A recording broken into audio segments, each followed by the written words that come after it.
Ah, ako po ay nagpapasalamat po sa inyo at kayo po ay nakasuporta sa FOI, lalo na po sa ating Ginoong Pangulo at sa atin pong Presidente ng Pilipinas dahil ito po ay naisama sa LIDAC. Alam niyo po, matagal na po itong panukala na ito. Ito po ay panahon pa ni Senadora Grace po. Naumpisahan na po ito 16th Congress kung di po ako nagkakamali at nung 19th Congress po isinulong po natin ito at ngayon po nandito po tayo sa 20th. Napakaganda po na kayo po ang kapartner namin dito at naniniwala po tayo, nakasama din po natin si Senator Bam Aquino dito. Alam niyo po, kung ako lang po ang tatanungin, ayaw ko talaga na may exemption. Dahil napatunayan na po nating dalawa yan. Noong nakaraang tayo po ay nautusan, naatasan ng ating pong Ginoong Pangulo na maglabas ng salin natin. Nauna na po tayong dalawa na talagang nag-uunahan po tayo na dahil gusto po natin talaga na walang exemption. Pero dito po sa nabanggit nyo po, katulad po noong mga nakaraang nangyari sa ating bansa, katulad po nung nagkaroon po tayo ng pandemic, yan po ang pinakamagandang example dito. Alam nyo, ang ayaw po nang natin mangyari ay magkaroon ng panic. Kapag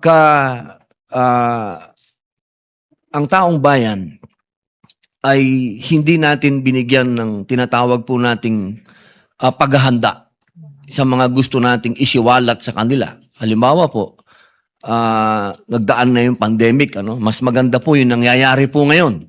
Alam naman po natin na ang nangyayari ngayon sa Middle East ay maaring magbigay ng mga ganitong suliranin sa atin. Pagkain, health, lahat na po, sabihin natin.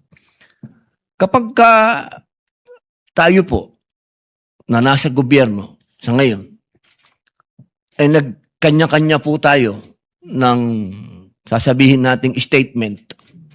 May sasabihin si ganito, may sasabihin si ganon, may sasabihin pa si ganito. Iba-iba yung statement na hindi po tumutugon doon sa pangangailangan at dapat harapin, nagiging magulo po ito. Kaya po dito, ang tinitingnan po natin dito, kaya sinasabi na magkaroon muna ng pagpipigil hanggat walang tamang sasabihin na hindi makapagliligaw sa taong bayan at hindi makakapag-cause ng panic. Siguro wag muna nating sabihin kaagad hanggat walang kasiguraduhan. Katulad po ngayon, i-example ko po.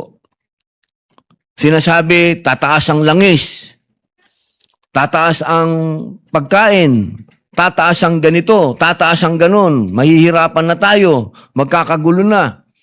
Kapag hindi po napigilan ang mga ganitong klaseng information, nagpapanik po ang tao.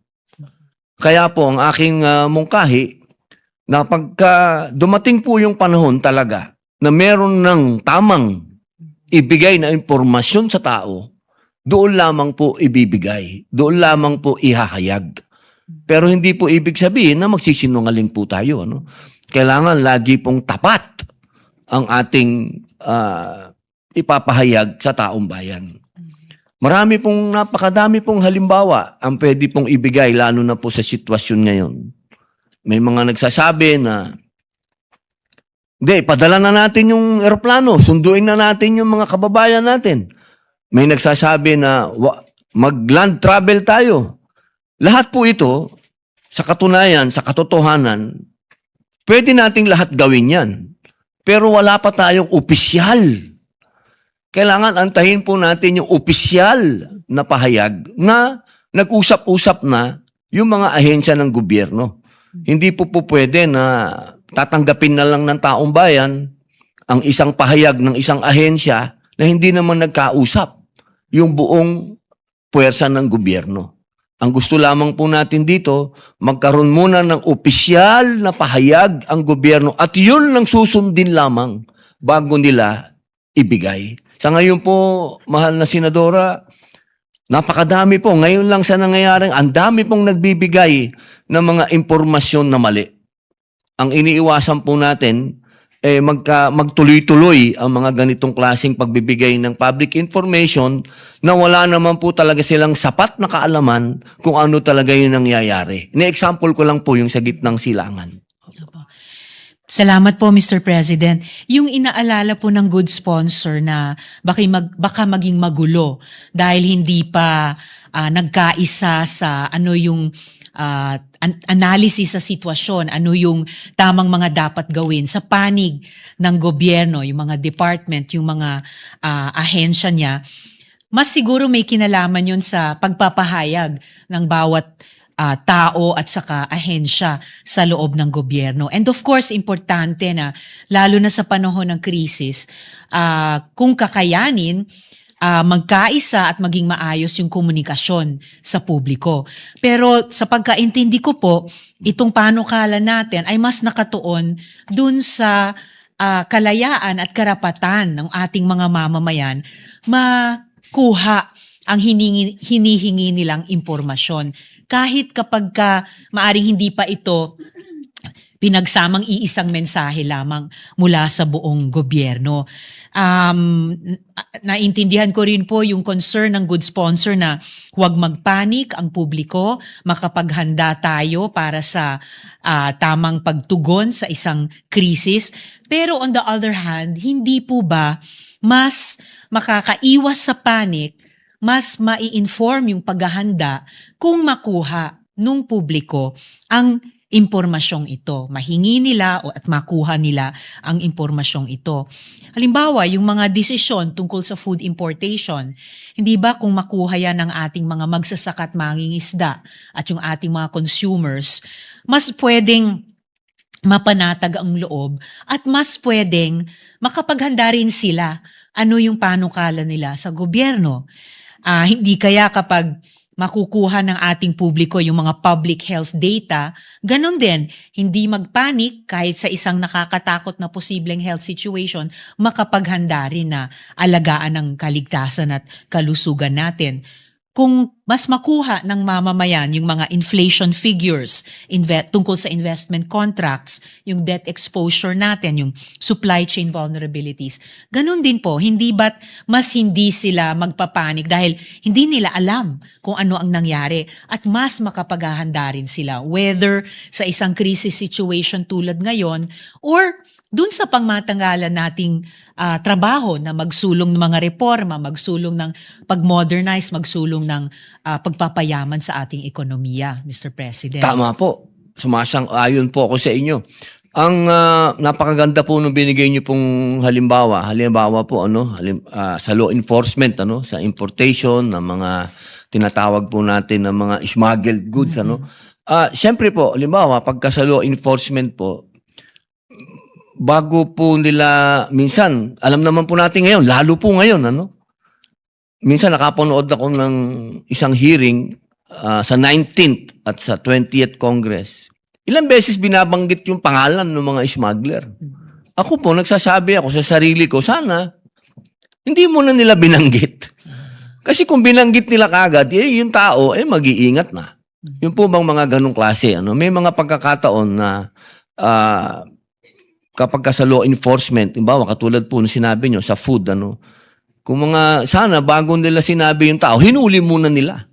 Bago nila dinivulge po yung mga pangalan ng tao. At halimbawa din po, sa mga bagay po na kapag hindi pa sigurado, halimbawa po yung Department of Health, meron pong sabihin natin may kinalaman sa health scare.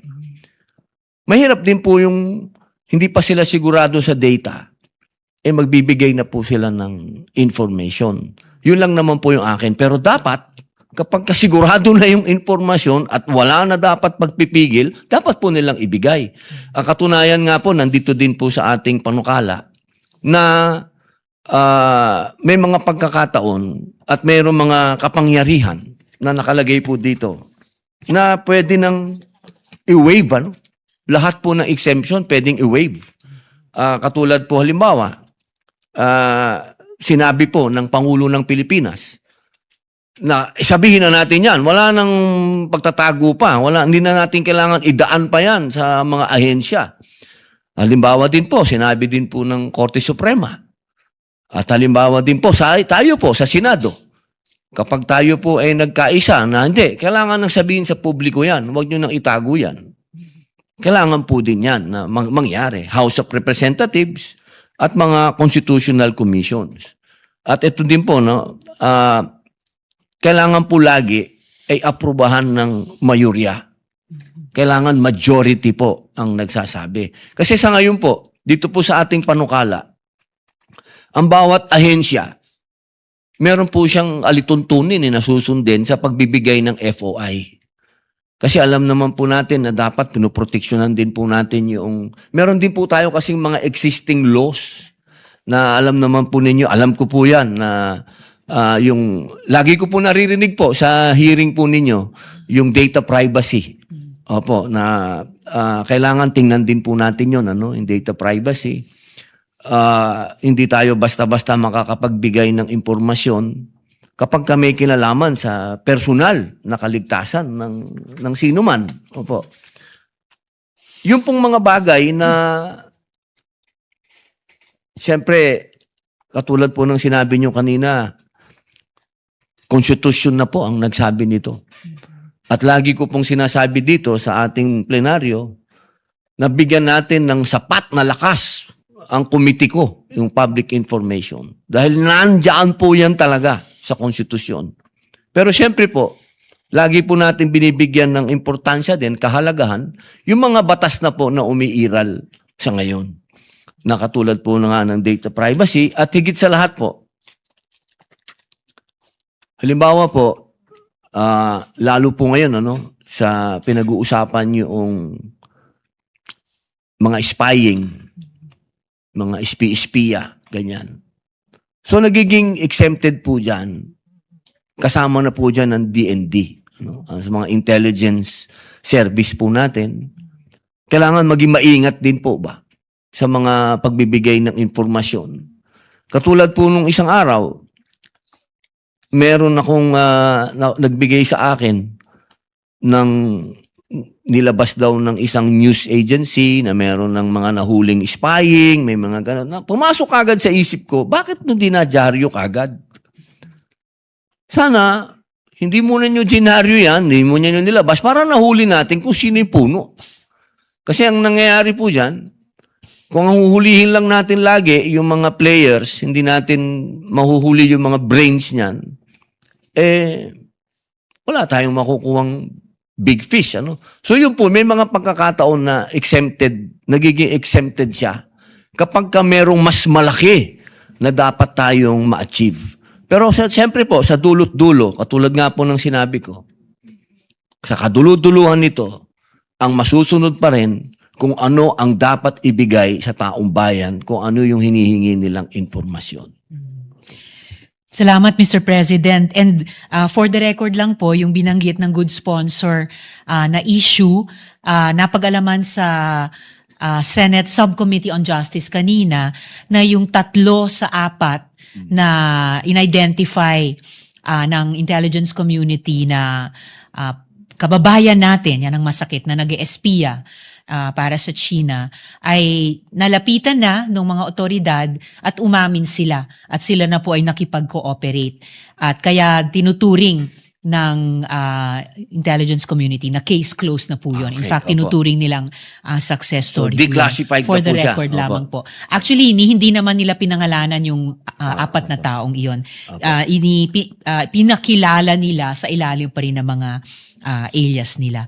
So, good sponsor, ang layunin po ng FOI ay para palakasin ang partisipasyon ng taong bayan sa policy making ng gobyerno. So, kung hindi po ba baligtad ang ginagawa ng probisyong ito at tila iniiwasan ang opinyon ng publiko sa mga napaka-importanteng diskusyon, Mr. President? Tama po kayo. Alam nyo, sa totoo lang po, parehas nyo po ako. Ayoko talaga ng exception. Dapat maging open tayo dahil ako pa nga po ang chairman ng Committee ng Public Information. Kaya lang po talagang meron tayong mga existing na batas na po. Pero ako po, katulad po ng sinabi ko sa inyo sa umpisa pa lang ng ating interpelasyon, ako po suportado ko po kung ano man yung version nyo nga po ng FOI, ay suportado ko po yan eh. Kung mamarapatin nyo po, gawin po natin yan. At yan po ang amendment natin na gawin po ninyo. Sapagkat sa akin po talaga, ang pinaka-open na gobyerno, yan ang matino. Maraming salamat, Opo. Mr. President, sa kabukasan ng good sponsor. Halimbawa po, patungkol naman sa law enforcement, sa Section 3C po ay specific exception na ito. Ang nais ko lang naman po, Mr. President, good sponsor, ay specifico ang exceptions. Opo. At hindi general ang exceptions para po hindi maabuso. Tama po, tama po. Opo. At huli po, tungkol dito sa tanong na ito, muli naintindihan ko po kapag may emergency situations at kung iyan yung intensyon. At so at the proper time, Mr. President, bukas po ba ang good sponsor sa amendment, sa exception na ito, para lang hindi maging bukas sa pag-aabuso? Mr. Opo, President? ako po ay bukas na Salamat bukas po. Opo, sa lahat po ng nais po ninyo sapagkat naniniwala po ako na kayo po ay talagang tagapaglaban ng tamang informasyon. Maraming salamat po, Mr. President. Dako na po ako sa Section 7 pa rin, letter J. Isa pa pong exception sa FOI, ang impormasyon, quote, pertaining to personal information where the person is or was an official or employee of a government agency and the information relates to his other public function or the person has consented in writing to the disclosure of the information. So, Mr. President, good sponsor, tama po ba na may wholesale confidentiality ang inibigay sa personal information ng mga opisyal at empleyado ng gobyerno kahit patungkol ito sa kanilang public functions, Mr. President? Una po kasi, babalik muna po tayo uli doon sa data privacy. Kahit po kasi public, tayo po ay matatawag na mga public servant o nagtatrabaho sa gobyerno, meron pa rin po tayong data privacy. Para po yan sa tinatawag nating kaligtasan din ng sarili nating personal na impormasyon at ng pamilya po natin.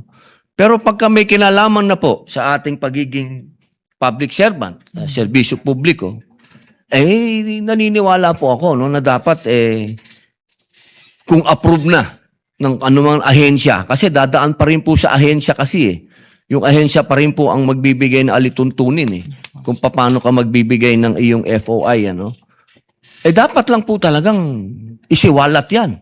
Lahat. Walang dapat itago.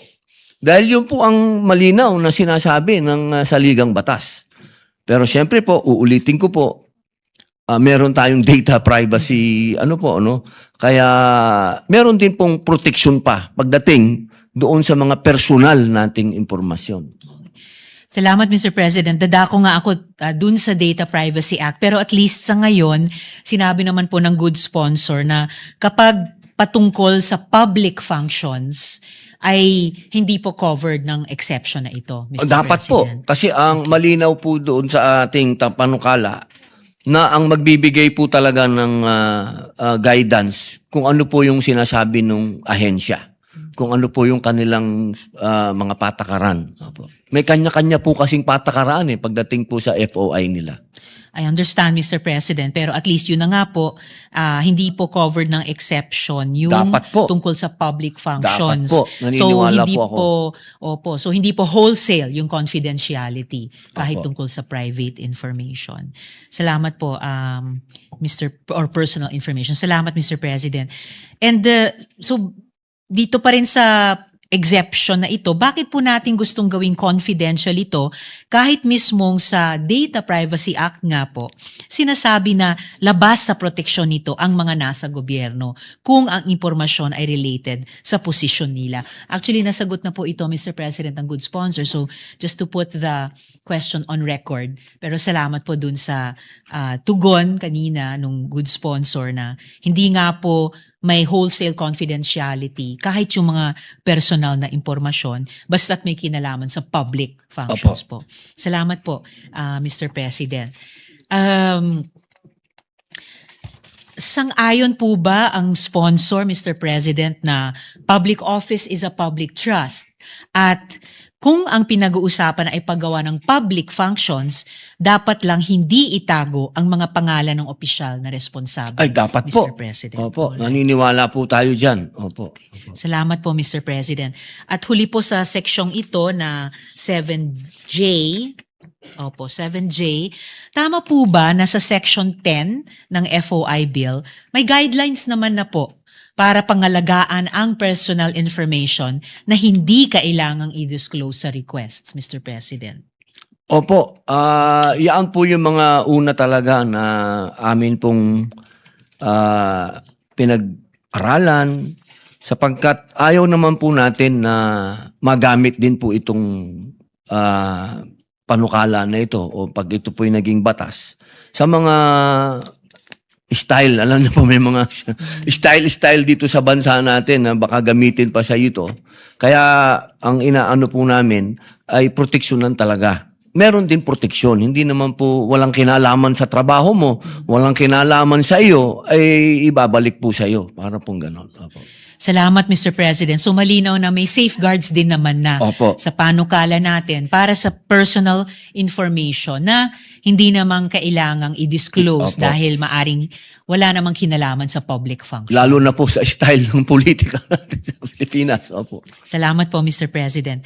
Dako na po ako sa Section 7K. Opo. Isa pa pong exception sa FOI ang quote, information requested which forms part of a public record, but its disclosure would expose the people concerned to acts of discrimination unless such information is first redacted by the concerned government agency. Wala po tayong, una po, good sponsor, wala po tayong binigay na definisyon ng acts of discrimination. At kung may ginagawang mali ang mga opisyal o mga contractors halimbawa, inaasahan naman po talagang punahin sila ng publiko. Yan po ang layunin ng FOI sa pagka-appreciate ko rin po at tungkulin ng taong bayan. So ano pong intensyon, good sponsor, ng exception na ito?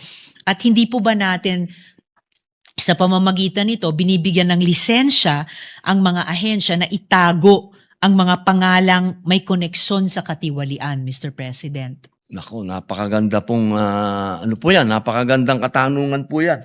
Ang lagi lang po natin kasing binibigyan ng pagdidiin kapag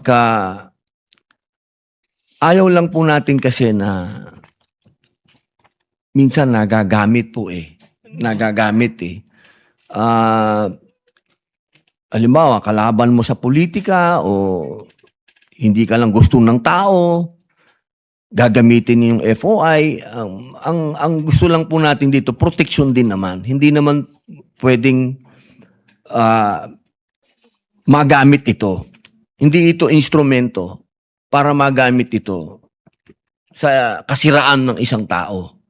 Halimbawa po, malinaw naman po na kapag ikaw ay walang tinatago, isang individual na wala kang tinatago, katulad po ninyo, noong pinakita nyo naman po yan, noong tayo po'y inatasan na magbigay ng salin, dahil wala po kayong tinatago, bibigay mo naman Hindi ka naman kailangan imbestigahan pa yun po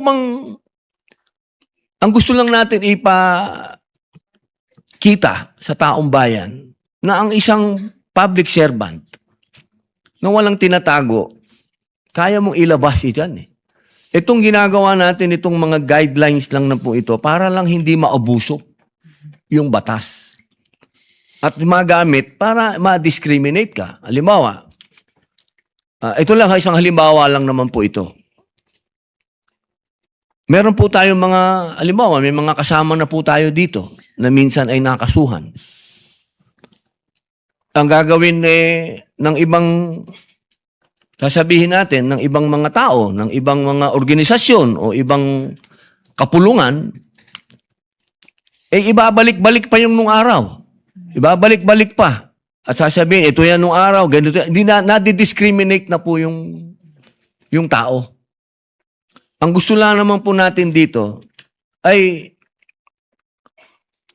kung meron tayong batas na magiging open, i-open natin lahat. Dapat meron din namang mga provision yun. Nabibigyan din naman ng proteksyon yung tao, yung taga-gobyerno.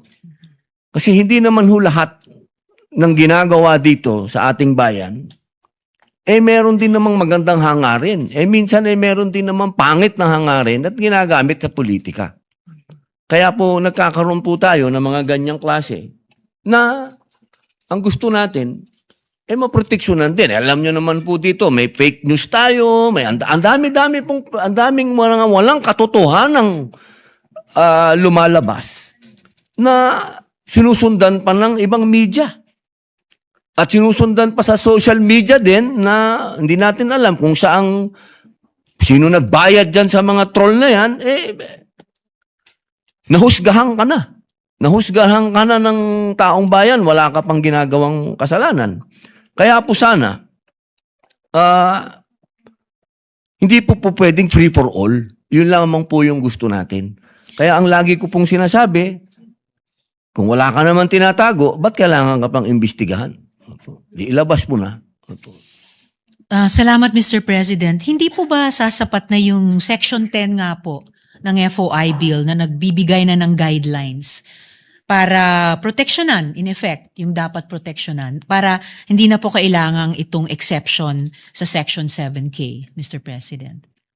Sige po, pag-usapan po natin. Kung gusto nyo pong amendahan yan, mapag-uusapan po natin yan. Opo, Ginang Senadora. Opo. Salamat po, Mr. President. At the proper time, ipapanukala ko po yung amendang iyon sa good sponsor. Opo, opo. Kaugnay po ng naunang sections 7D, 7J at ito nga pong 7K, bukas po ba ang sponsor, Mr. President, at the proper time na tanggalin ang malalawak na exceptions na ito na madaling maabuso para ipawalang bisa ang karapatan ng mga Pilipino sa impormasyon, Mr. President? Opo, ako po ay bukas na bukas sa mga amenda po na manggagaling po sa inyo. Opo. Maraming salamat po, Mr. President.